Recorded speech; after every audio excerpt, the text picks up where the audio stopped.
देखो 23 अगस्त के दिन भारत ने चंद्रमा पे एक यान भेजा है। पता है तुम लोगों को उसके बारे में? हाँ सर। अच्छा बताओ। सर वो चांद पे उतर और सर वो चांद पे गया और झंडा भी लगाया। अच्छा और चलो मैं उसके विषय में तुम लोगों को डिटेल समझा देता हूँ, ठीक है?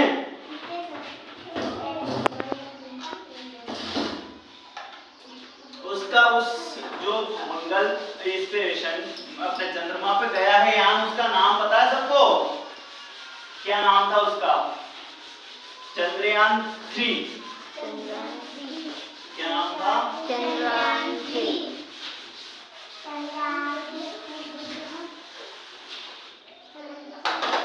आज तारीख कौन सी है?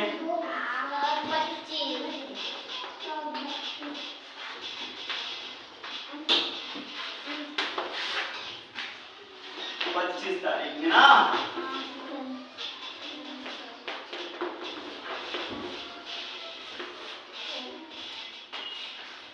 क्या नाम था उसका? चंद्रयान 3।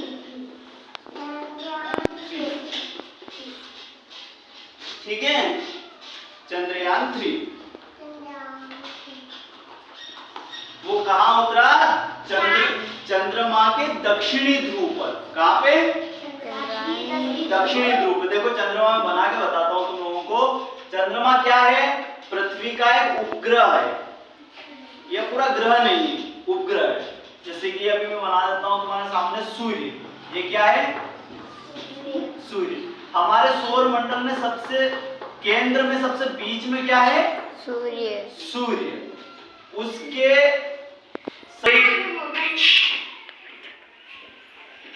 कोई मिशन लॉन्च किया जाता है, मंगल ग्रह पे किया जाता है, इसके बाहर वाले ग्रहों पे किया जाता है, लेकिन अधिकतर तुम लोगों ने कम सुना होगा बुध ग्रह पे और शुक्र ग्रह पे। इस पे कम इसलिए होता है क्योंकि यहाँ पे जीवन की संभावना ना के बराबर है, क्योंकि ये सूर्य के सबसे नजदीकी ग्रहों में से है ना। यहाँ सूरज का तापमान इतना ज्यादा होता है कि यहाँ जीवन की संभावना कल्पना भी नहीं कर सकते। अब ये जो पृथ्वी है, इसका उपग्रह कौन सा है? चांद। कौन सा है? चांद यानी मून।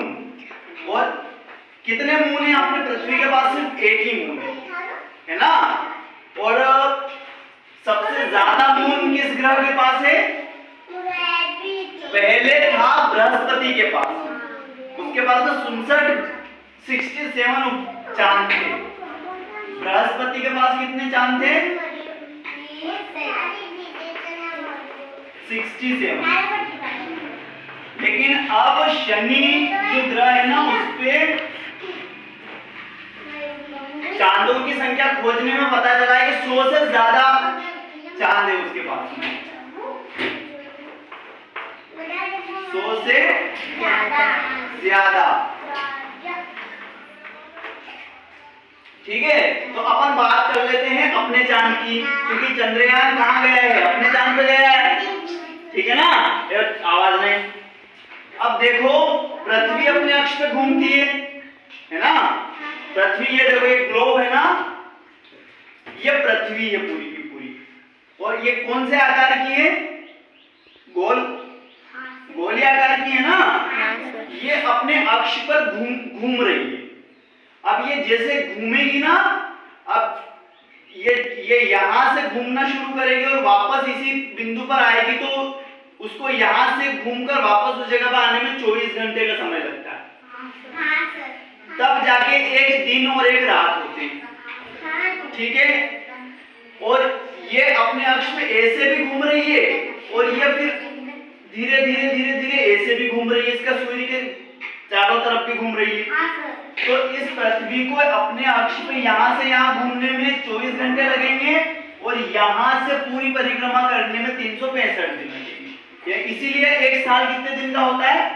365 दिन का, है ना। अब देख लो तुम लोग, ये अपनी पृथ्वी है और ये इसका उपग्रह चांद है ना, जो इसी के साथ साथ चल रहा है ना। रोटेट नहीं करता, यानी घूमता नहीं हो। चांद जो अपने को शाम को दिखाई देता है ना, ये इसका फ्रंट यानी सामने वाला हिस्सा होता है, इसका पिछला हिस्सा किसी ने नहीं देखा। आवाज नहीं, इसका पिछला हिस्सा किसी ने नहीं देखा। इसलिए नहीं देखा क्योंकि चांद रोटेट नहीं करता।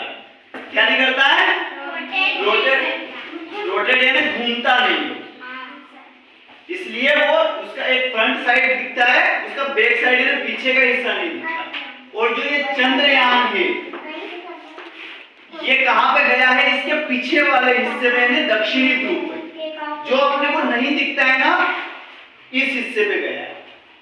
इसलिए चंद्रयान 2 बहुत ही माइनर तरीके से सक्सेस होते होते बचा था। मतलब लगभग वो सफल हो ही गया था, लेकिन कुछ तकनीकी कारण से उस समय नहीं हो पाया, तो चंद्रयान 3 सफल हो गया है अब, है ना। और ये क्या खोज करेगा वहां पर? ये खोज वहां पे ये करेगा कि चंद्रयान जो प्रथम था, चंद्रयान प्रथम, इसने संभावना व्यक्त की थी कि जो चांद है, इसका जो दक्षिणी ध्रुव है, वहां पर पानी किसी न किसी रूप में हो सकता है। और जहां पानी होगा वहां क्या होगा? वहां जीवन की अपन कल्पना कर सकते हैं, है ना। तो उसी की खोजबीन में वहां गए। अब चंद्रमा जो है, चंद्रमा के दक्षिणी ध्रुव में क्या है भाई? चंद्रमा और दक्षिणी ध्रुव, दक्षिणी ध्रुव का जो तापमान है वो -200 डिग्री है। क्या है? -200 डिग्री सेंटीग्रेड। यानी जो सर्दी में होती है ना, यहाँ पे अपने यहाँ सर्दियां पड़ती है, तो अपने यहाँ 0 डिग्री सेंटीग्रेड पे कभी तापमान नहीं जाता, फिर भी कितनी ठंड होती है। लेकिन ये तो -200 है ना, तो समझो कितनी ज्यादा वहां पे ठंडाई होगी, है ना। यानी ये पूरा का पूरा जो चांद का दक्षिणी ध्रुव है ना, ये फ्रीजर की तरह काम करता है। और चंद्रमा के पास में अपना कोई वायुमंडल नहीं है। क्या नहीं है? वायुमंडल यानी वहां पर कोई हवा नहीं। वहां चंद्रमा पे जाने के बाद में अगर तुम लोगों ने ऐसा हाथ का पंजा लगा दिया नहीं, तो वहां की धूल में वो हाथ का पंजा से छप जाएगा और वो अरबों खरबों साल तक नहीं मिटेगा, वो वैसा का वैसा ही रहेगा, क्योंकि वहां पे वायुमंडल नहीं है ना। हाँ, तो जो ये -200 डिग्री का दक्षिणी ध्रुव का तापमान है, ये फ्रीजर की तरह काम करता है और ये वहां के वातावरण को ऐसा बना देता है कि वहां पे अगर तुम लोगों ने सेब को रख दिया, सैंपल को, तो वो लाखों साल तक खराब नहीं होगा। या वहां आपने मरी हुई एक डेड बॉडी रख दी, तो वो भी कभी खराब नहीं हुई, है ना। एक उदाहरण देके बता रहा हूं मैं, ऐसा वातावरण है वहां का। इसलिए हमारा जो चंद्रयान 3 गया है, इसमें क्या चीज भेजी है अपन वैज्ञानिकों ने? एक तो रोवर भेजा है और एक लैंडर भेजा है। 2 चीजें भेजी है। एक तो क्या भेजा है? रोवर और एक लैंडर।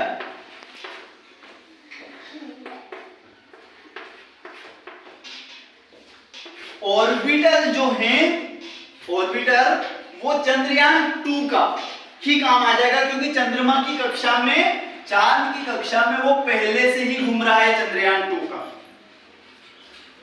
है ना। तो ऑर्बिटर यहां पे, ऑर्बिटर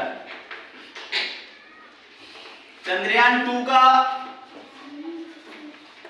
चंद्रयान 2 का ऑर्बिटर काम आ जाएगा। एक लैंडर और रोवर या आपस में कोऑर्डिनेट करके वैज्ञानिकों को नीचे जानकारी पहुंचा देंगे। अब देखो, ये 23 अगस्त को ही क्यों लॉन्च किया गया, उसका एक कारण है।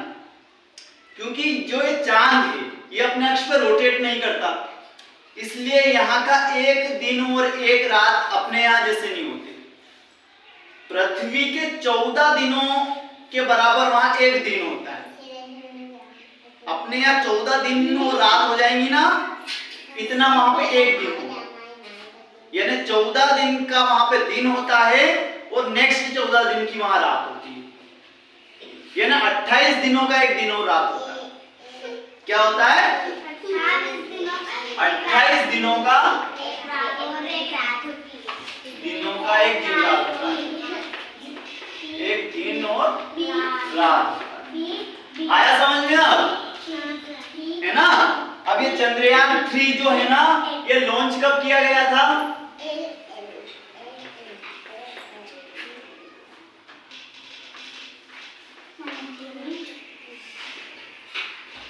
चंद्रयान 3 40 दिन के अपने सफर के बाद में 23 अगस्त को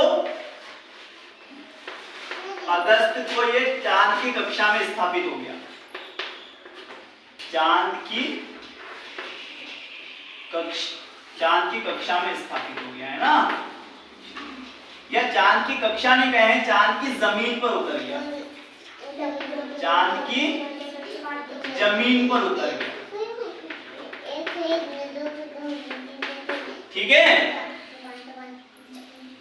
यानी ये कब चला होगा यहां से?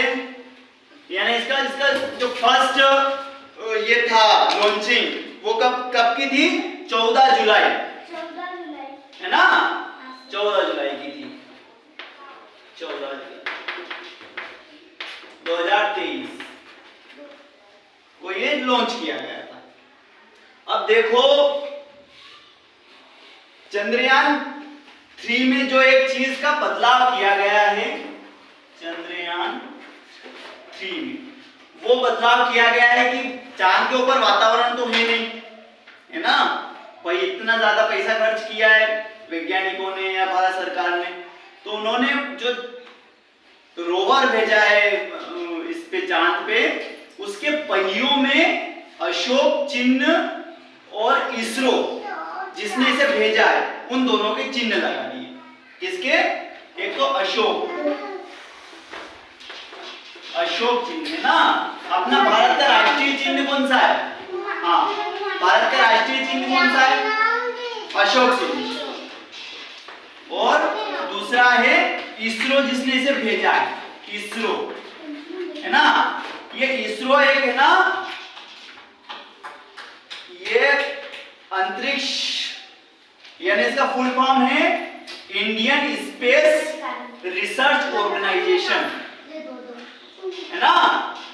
ये अंतरिक्ष का अनुसंधान मतलब वहां की खोजबीन के कार्यों को करती है। ये एक संस्था है ना? इसी ने लॉन्च किया था। तो एक तो इसरो का चिन्ह और एक अशोक चिन्ह, ये दोनों उसके पहियों पे लगा दिया। इससे क्या होगा भाई? ये पीछे आवाज ना आए। इससे क्या होगा कि जैसे जैसे वो रोवर चलेगा जमीन पे, वैसे वैसे ये इनके चिन्ह बन जाएंगे वहां। अब मैंने बताया था तुम लोगों को कि हाथ का पंजा लगा दोगे तो वो पंजा मिटेगा नहीं, ऐसे वो चिन्ह भी कभी नहीं मिटेंगे, है ना? वो भारत की मौजूदगी हर वक्त वहां पे दर्ज कराएंगे कि भाई यहाँ पे भारत का ये रोवर चल के गया है ना? ठीक है। अब देखो अपन एक चीज और देख लेते हैं कि चांद कैसे बना।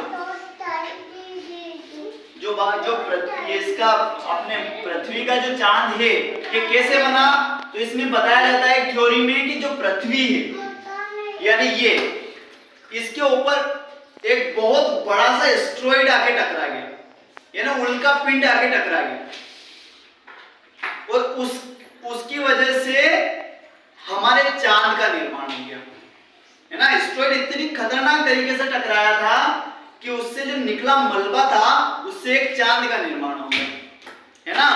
अब चांद हमारी पृथ्वी के लिए कितना जरूरी है इसका पता इस बात से लगाओ कि जो चांद की ग्रेविटी है वो पृथ्वी को अपने अक्ष पर झुका के रखती है, यानी पृथ्वी ऐसी नहीं, ये अपने अक्ष पर झुकी हुई है ऐसे, कैसे?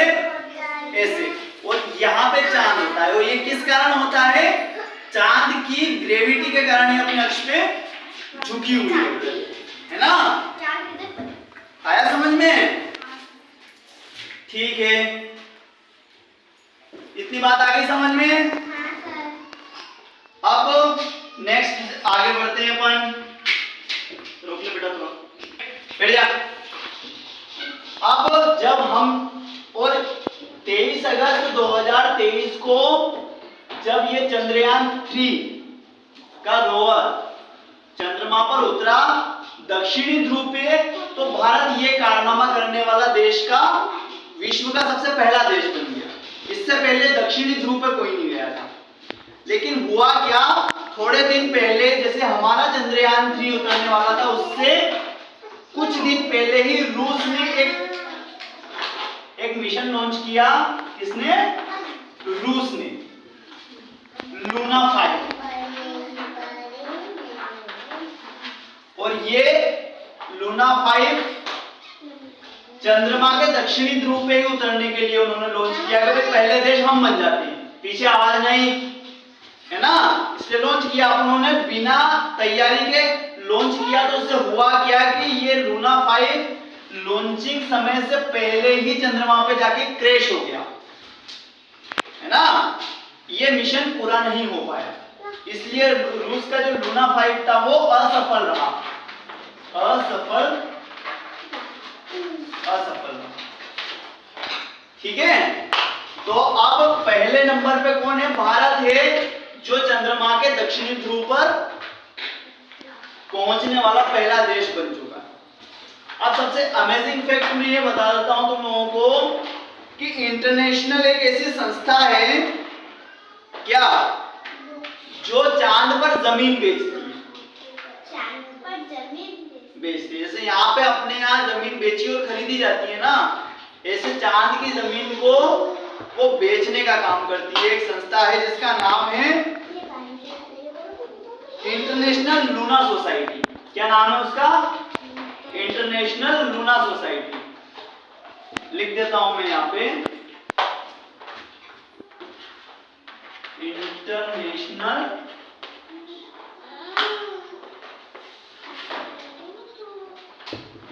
Luna society. ये रजिस्ट्री करके देती है बेकायदा चांद के ऊपर आपके द्वारा ली गई जमीन की, और वहां की जमीन की कीमत है 1 एकड़ की 3117 रुपए। कितने रुपए? 3117 रुपए। ठीक है, इतने रुपए देके आप 1 एकड़ चांद पर जमीन खरीद सकते हैं और उसकी बेकायदा आपको रजिस्ट्री मिलती है। ठीक है, तो ये चंद्रयान 3 का जो बेसिक चीज थी, उससे रिलेटेड जानकारी। हाँ, तो आई समझ में? ठीक है।